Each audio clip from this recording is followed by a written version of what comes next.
Right Warangal జిల్లాలో Arepalli agriculture college విద్యార్థులు ఆందోళనకు దిగారు. వ్యవసాయ యూనివర్సిటీ భూముల్ని హైకోర్టుకి ఇవ్వడాన్ని నిరసిస్తూ ఆందోళన చేశారు. జీవో 55ని వెంటనే రద్దు చేయాలని డిమాండ్ చేస్తూ భారీ ర్యాలీ చేశారు. వ్యవసాయ పరిశోధనలకు ఉపయోగపడే భూముల్ని ప్రభుత్వం లాక్కోవడం అన్యాయమన్నారు. తమ యూనివర్సిటీ భూముల్ని కాపాడుకోవడం కోసం ఎంతవరకైనా పోరాడతామని తేల్చి చెప్పారు.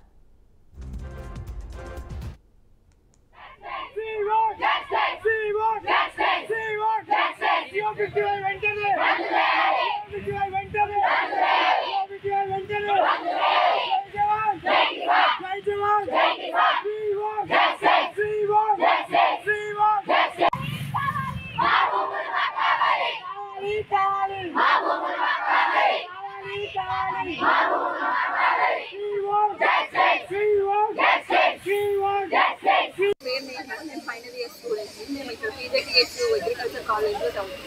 ఇప్పుడు మేము చేసే ర్యాలీ అంతా దేర్ బేస్డ్ అంటే మా ల్యాండ్స్ని ప్రభుత్వం సరిగ్గా వినియోగించట్లేదండి. గవర్నమెంట్ ఉపయోగిస్తుందంట, మరి ఎప్పుడు గవర్నమెంట్ తీసుకుంటుందని మేము ఎప్పుడు కాదు. కానీ ఏ ల్యాండ్లో అది హైకోర్టు కట్టాలన్నది పక్క గవర్నమెంట్ తెలియాలి. ఎందుకంటే చాలా బంజర్ భూములు ఉంటాయి, చాలా అక్కడ మనం కట్టుకున్నా మనకి ల్యాండ్ కన్స్ట్రక్షన్కి ఏం ప్రాబ్లం ఉండదు. కానీ ఒక చెట్టు ఉన్న దగ్గర అది నరికి అక్కడ హైకోర్టు కట్టడం అనేది ఎంతవరకు అంటే కరెక్ట్ అనేది గవర్నమెంట్ ఆలోచించారు. ఎందుకంటే ఇప్పుడు ఆ ల్యాండ్ వాల్యూ ఎంతంటే అది బయోడైవర్సిటీకి సంబంధించి అది చెప్పాలంటే అది బంగారం లాంటిది అనమాట. ఈ మొత్తం హైదరాబాద్ మొత్తం ఈ స్టేట్కి ఆక్సిజన్ ఇచ్చే ప్రైమ్ సోర్స్. ఇప్పుడు అలాంటి ల్యాండ్ని డిస్ట్రాయ్ చేసి పొల్యూషన్ వచ్చేలా మనమే పొల్యూషన్ అవుతుందని ర్యాలీ చేస్తాం. మళ్ళీ మనం ఎక్కడైతే చెట్లు నాటుతామో అదే నాటితే మళ్ళీ పొల్యూషన్ రాకుండా ఉంటుందంటే ఎట్లా అవుతుంది? అదే కదా.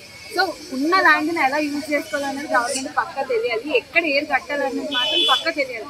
అది మా కాలేజ్ మా యూనివర్సిటీ వేరే వాళ్ళు రాకూడదు, గవర్నమెంట్ ఏం కట్టకూడదు అంటారు. అక్కడ ఏంటి అక్కడ బయోడైవర్సిటీ లాంటి బంగారం లాంటి ల్యాండ్ని డిస్ట్రాయ్ చేసి అక్కడ హైకోర్టు కట్టడం అనేది అట్లా కట్టొద్దని చెప్పడానికి మా ర్యాలీ కానీ బట్ ఇయర్లో జరుగుతున్నాను.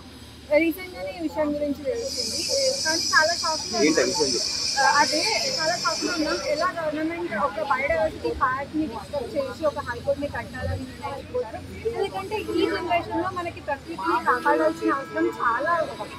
ఇప్పుడు ప్రతి డెవలప్మెంట్లోనూ మనం ఫస్ట్ ప్రియారిటీ మన ఎన్విరాన్మెంట్ చేయాలి. ఎన్విరాన్మెంట్ని డిస్కస్ చేసి ఎన్ని డెవలప్మెంట్స్ వచ్చినా అది మీనింగ్లెస్, అది డెవలప్మెంటే కాదు.